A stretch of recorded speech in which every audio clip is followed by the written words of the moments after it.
Hello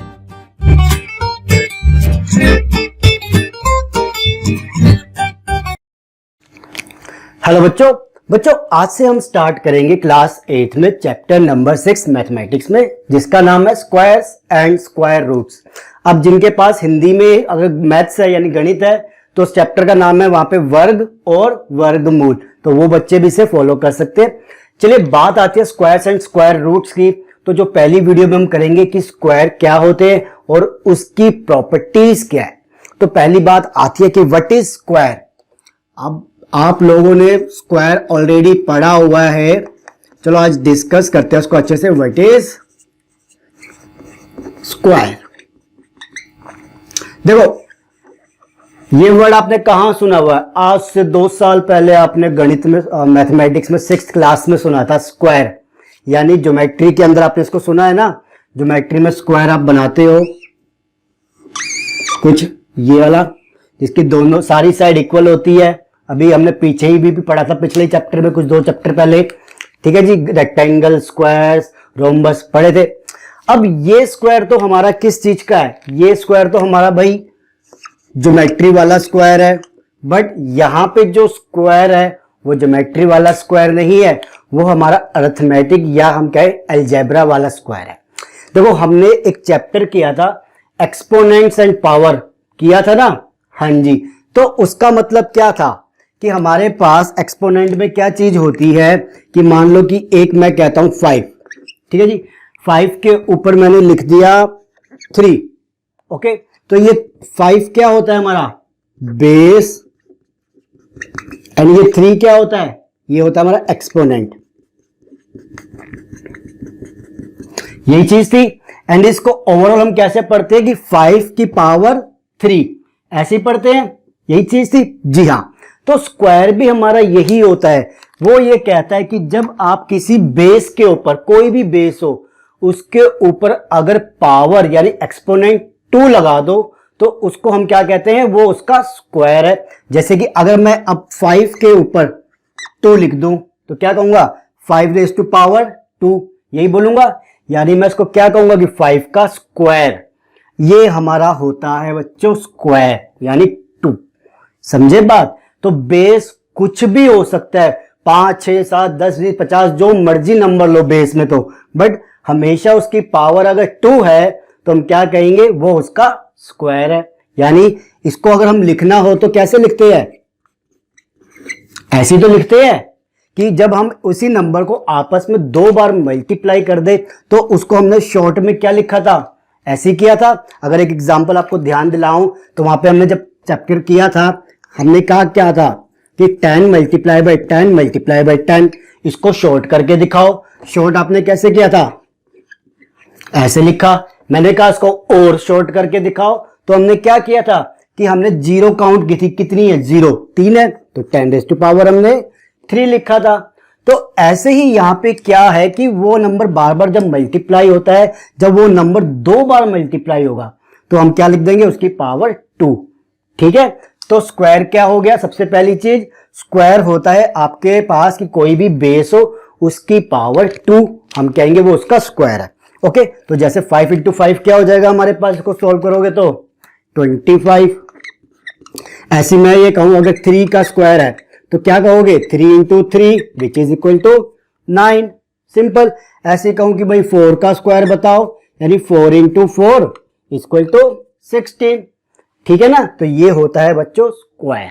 very good, very good. चलो अब बारी आती है हमारे पास कि चलो स्क्वायर तो जान लिया, इसकी प्रॉपर्टीज क्या है तो वो देखते हैं। आ जाओ कि इसकी जो हमारे पास प्रॉपर्टी है, प्रॉपर्टी इधर कराऊंगा, जो एक टॉपिक आना है वो बीच में कराऊंगा, ठीक है। चलिए प्रॉपर्टीज देखिए, ध्यान से देखिएगा बिल्कुल। Properties of square. तो प्रॉपर्टीज बताने के लिए पहले मुझे क्या करना पड़ेगा? 1 से लेके 10 तक के जो नंबर है हमारे पास उन सबका स्क्वायर लिखना पड़ेगा, तभी मैं उसकी प्रॉपर्टीज आपको अच्छे से बता पाऊंगा। तो पहले देखो हमारे पास क्या आता है? 1 का स्क्वायर मैं यहां पे ऐसे लिखता हूं। चलो ये है मेरे पास नीचे नंबर और यहां पे उसकी स्क्वायर की वैल्यू, ठीक है। ऐसे बनाते हैं। मैंने लिखा नंबर 1, 1 का स्क्वायर क्या होगा 1 is to power square 1, same ही होगा।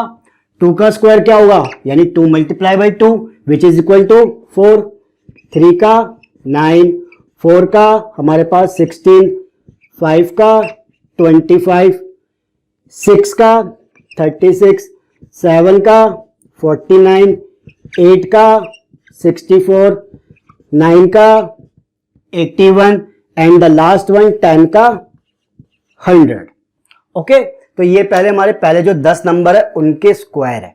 अब बात आती है कि इनकी प्रॉपर्टीज क्या है। क्या हमारे पास इसमें आपको कोई चीज हमें ढूंढनी पड़ेगी, ऐसी कोई अलग से कोई चीज दिख रही है? देखो मैं बताता हूं क्या चीज है इसके अंदर। सबसे पहली चीज, जब भी मैंने किसी इवन नंबर का स्क्वायर किया, इवन नंबर 2, 4, 6, 8, 10 इनका स्क्वायर किया तो मेरे पास रिजल्ट क्या आया 4, 16, 36, 64, 100। यानी कि इवन नंबर का स्क्वायर इवन है। अगर मैंने ओड का किया तो ओड का देखो 1 का स्क्वायर किया 1 आया, 3 का किया हमारे पास 9 आया, 5 का 25, 7 का 49, 9 का 81, यानी वो हमारे पास क्या आया ओड आया। इवन का स्क्वायर इवन, ओड का स्क्वायर ओड, ये पहली प्रॉपर्टी है। ठीक है जी, तो इवन हमारे पास जो नंबर है अगर आप उसका स्क्वायर करोगे तो आपके पास जो रिजल्ट आएगा वो क्या होगा, वो भी इवन ही आएगा। ठीक है, एंड ये हमारे लिए सेम किसके लिए है, ये हमारे ओड नंबर के लिए। यानी आप कोई ओड नंबर लो और उसका स्क्वायर कर दो। ठीक है जी, एंड वो क्या होगा, जो उसका रिजल्ट आएगा वो आपके पास क्या आएगा, वो भी भाई ओड आएगा। ठीक है, पहली प्रॉपर्टी हो गई है। ठीक है जी, दूसरी प्रॉपर्टी देखो कि हमने 1 से लेके 10 तक के निकाले हैं। ठीक है, ये कहता है कि अगर आपको 10 के बाद 11 का निकालना हो, 12 का निकालना हो या 13 का निकालना हो। ठीक है जी, देखो एक बार वो कहता है आपको 11 का निकालना हो, 12 का निकालना हो या 13 का निकालना हो। ठीक है, तो वो ये कहता है कि आप इसका एक बार मैं आपको निकाल के दिखाता हूं ताकि आपको अच्छे से समझ में आ जाए। तो इसकी होती है हमारे पास 121, 144, 13 की आई थिंक 169, यस 169 होती है। ठीक है, आप ऐसे आगे निकाल लीजिएगा। मैं आपको उसका प्रॉपर्टी बताता हूं। वो ये कहता है कि आपने 1 से 10 निकाली, वेरी गुड। अगर आपको 11, 12, 13 की भी निकालनी हो तो निकालने का तरीका नहीं बता रहा, वो ये कह रहा है कि उसकी जो लास्ट डिजिट, जो इधर वाली डिजिट होगी, अब इसको चाहे आप फर्स्ट डिजिट बोलो या लास्ट बोलो, वो आपके ऊपर है। हम इसको यूनिट प्लेस की डिजिट बोलेंगे। ठीक है, वो यूनिट प्लेस की डिजिट हमेशा सेम होगी। यानी कि आपने 1 का निकाला, 1 का स्क्वायर क्या आया 1, यानी इसकी यूनिट प्लेस डिजिट क्या आई 1। अब आप 1 की जगह 11 का निकालो तो 11 का भी आपके पास जो आंसर आएगा उसकी भी यूनिट प्लेस डिजिट सेम आएगी। ठीक है जी, ऐसे अगर आपने 2 का निकाला तो 2 का आंसर क्या आया 4, यूनिट प्लेस डिजिट 2। ऐसे ही आप 12 का निकालो, जहां पे आखिरी में क्या है 2 हो, 12 हो, 22 हो या आपके 32 हो या आपके पास 42 हो, मतलब आखिरी में क्या है 2 नंबर है। तो ऐसे किसी भी नंबर का निकालोगे तो उसका भी जो स्क्वायर आएगा उसकी भी यूनिट प्लेस की डिजिट 4 ही आएगी हमेशा। चाहे 2 का निकालो, 12 का निकालो, 22 का निकालो, 32 का निकालो, 42 का निकालो, सब में क्या आखिरी में 2। तो 2 वाले का हमारे पास स्क्वायर जो आया उसकी यूनिट प्लेस डिजिट क्या थी 4, तो उनके भी स्क्वायर की यूनिट प्लेस डिजिट क्या आएगी 4। यहां पे आ गई ना, 12 का निकाला तो 4 ही आई। ऐसी 3 का निकाला था, क्या यूनिट प्लेस डिजिट आई हमारे पास रिजल्ट में 9। 13 का निकालेंगे तो उसकी भी यूनिट प्लेस डिजिट क्या आएगी 9 आएगी। तो ये भी ये क्या है, इसकी एक प्रॉपर्टी है कि यूनिट प्लेस डिजिट हमेशा स्क्वायर की सेम रहती है। समझे, 4 का निकालोगे 16 आई यानी 6 आई इधर। ठीक है जी, ऐसे अगर आप 14 का निकालोगे, ठीक है जी, तो उसका जो भी आंसर आए यहां पे आपके पास क्या आएगा, रिजल्ट में 6 आएगा। मैं आपको 14 का भी बता देता हूं, 196। देखो 6 आया ना, इधर भी 6। ठीक है जी, ऐसे एक 15 तक का और एक और देख लेते हैं ताकि थोड़ा सा और डाउट क्लियर हो जाए। 15 का है आपके पास 225। मुझे भी अभी पूरा स्क्वायर याद नहीं है तो बार बार अपने नोट्स में से देखना पड़ता है।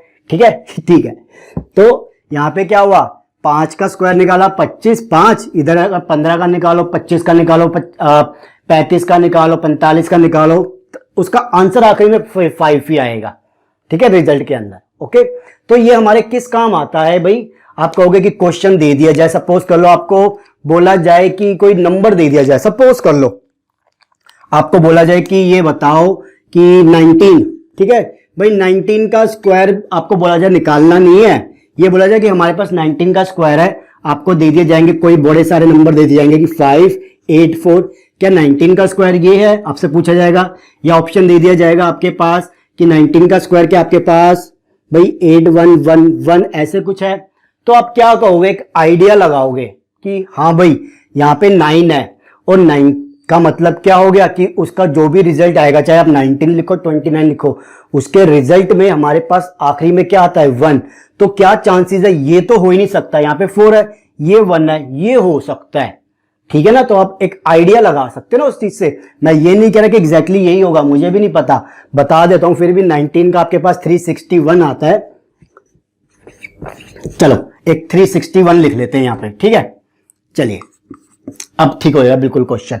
तो आप कहोगे 4 तो हो ही नहीं सकता, क्योंकि 9 का इधर स्क्वायर निकालेंगे तो 1 आना चाहिए था, 4 वाला तो हो ही नहीं सकता, बचा 1 वाला, यही हो सकता है। तो यहां पे क्या होगा, आपको कैलकुलेट करने की जरूरत नहीं, सीधा 1 सेकंड में आंसर बता दोगे। तो ये होगी उसकी एक दूसरी प्रॉपर्टी, ठीक है जी। तो इसको आप लिख लेना अपने आप, कैसे लिखोगे कि जो भी हमारे पास नंबर होता है उनका जो स्क्वायर निकालते हैं तो उसका जो यूनिट प्लेस की डिजिट होती है वो सेम रहेगी, अगर उस नंबर में हम क्या करें 10 10 ऐड करके चलते जाए, 2 की जगह 12 कर लिया, 12 की जगह 24 कर लिया, तो रिजल्ट में जो आया यूनिट प्लेस सबका सेम होगा। वेरी गुड जी, वेरी गुड। आगे चलो, अब देखो जो दूसरी प्रॉपर्टी है, तीसरी प्रॉपर्टी बहुत इंपॉर्टेंट है और बहुत इजी है, इग्नोर मत करना गलती से भी। देखो हमने जब इन 10 का स्क्वायर निकाला, किसी ने कोई बड़ी इंटरेस्टिंग चीज नोटिस करी क्या, कि इन 10 के स्क्वायर के अंदर आपके पास यूनिट प्लेस डिजिट कौन कौन सी आई।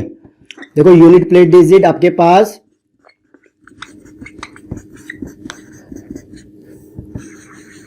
बताओ, एक आया, एक के बाद 2, देखो 2 आया कहीं पे, 2 नहीं आया, ठीक है जी।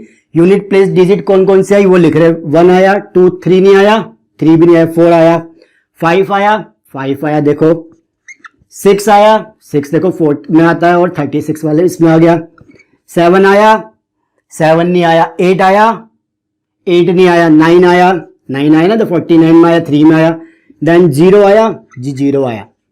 मतलब जब आपने स्क्वायर निकाला पहले 10 का, तो सबकी जो यूनिट प्लेस डिजिट थी 1 4 5 6 9 0 इनमें से ही आई, कौन सी डिजिट नहीं आई ये बताओ।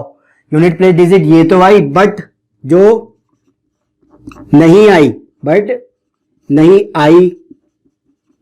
वो कौन सी है बताओ जरा। बची हुई कौन कौन सी रहेगी आपके पास, ये रहेगी 2 और 3 नहीं आई, 4 5 6 हो गई, 7 नहीं आई, 8 नहीं आई। यानी कि इसका मतलब क्या हुआ, आपने देखो हमने अभी क्या बताया था, अब चाहे आप 2 की जगह 12 का निकालो, 32 का निकालो, 22 का निकालो, आखिरी में 4 आएगा, ऐसी 5 का निकालोगे आखिरी में 5 ही आएगा, 6 का निकालोगे 6 ही आएगा, 7 वाले में 9 आएगा, 8 वाले में 4 आएगा, यही चीज थी। तो इसका मतलब क्या हुआ, आप दुनिया में जोन सा मर्जी नंबर उठा लो, जितना बड़ा नंबर उठा लो, उसके आंसर के अंदर जो यूनिट प्लेस डिजिट होगी वो इसके अलावा कोई भी नहीं होगी, ठीक है ना। होगी तो इनमें से होगी, वरना कोई भी नहीं होगी, यही चीज है। यानी कि कौन सी नहीं है, ये वाली है।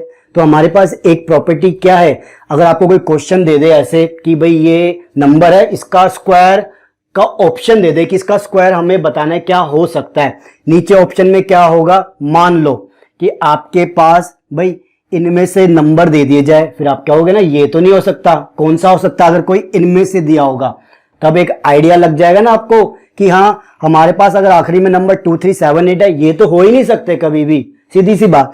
होंगे तो किस में से होंगे, जिनकी यूनिट प्लेस डिजिट 1 4 5 6 9 0 होगी, उनमें से ही हो सकता है। तो कभी भी किसी भी नंबर का स्क्वायर निकालोगे, उसकी जो यूनिट प्लेस की डिजिट है वो इसके अलावा नहीं हो सकती, कोई भी, चाहे जो मर्जी नंबर उठा लेना, 2 3 7 8 तो जिंदगी में नहीं आ सकता किसी भी स्क्वायर का नंबर, ठीक है, यूनिट प्लेस पे, ठीक है जी। तो ये 3 प्रॉपर्टी है आपके पास, इसको याद कर लो, जब आगे जाओगे कभी बड़े एग्जाम दोगे ना अच्छे लेवल के गवर्नमेंट के, तब यहां पे वो ये चीजें इतनी काम आती है, कहने की बात नहीं है, ठीक है जी।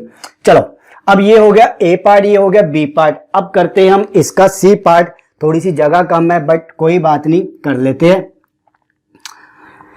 चलो यहीं पे करते हैं, थोड़ी सी जगह मिल जाएगी।